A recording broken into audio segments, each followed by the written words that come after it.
Hello বন্ধুরা, এই মুহূর্তের সব থেকে বড় খবর, লোকসভা নির্বাচনে 2024-এ এই মুহূর্তে কে এগিয়ে বিস্তারিত জানতে চাইলে ভিডিওটি সম্পূর্ণভাবে কন্টিনিউ করবেন। তো এগিয়ে সৌমিত্র খান, পঞ্চম রাউন্ডে সৌমিত্র খান 17,870 ভোটে এগিয়ে কীর্তি আজাদ।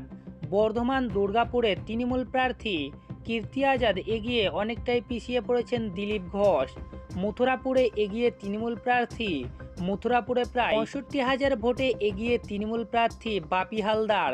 বসিরহাটে অনেক এগিয়ে তৃণমূল, বসিরহাটের তৃণমূল প্রার্থী হাজী নজরুল 1,42,000-এর বেশি ভোটে বিজেপি প্রার্থীর থেকে এগিয়ে রয়েছেন।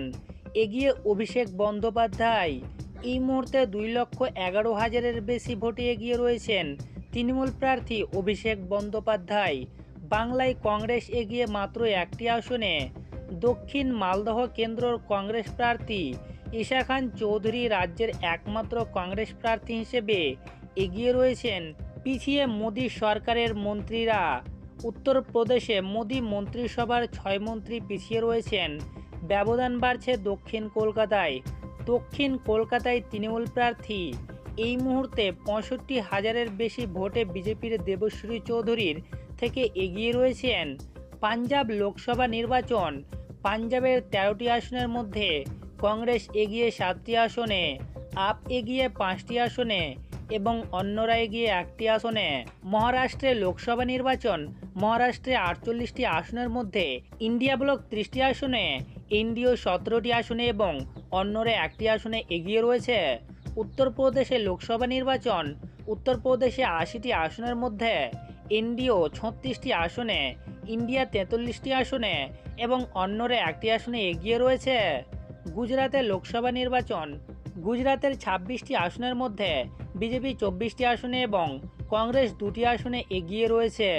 কর্ণাটকে লোকসভা নির্বাচন, কর্ণাটকের লোকসভা নির্বাচনে 28টি আসনের মধ্যে 18টিতে এনডিও আর কংগ্রেস 10টিতে এগিয়ে রয়েছে। বাংলায় 42টি আসনের প্রাথমিক ফলাফলের নিরিখে তৃণমূল এগিয়ে রয়েছে 21টি আসনে, বিজেপি এগিয়ে রয়েছে 18টি আসনে এবং কংগ্রেস এগিয়ে রয়েছে 3টি আসনে।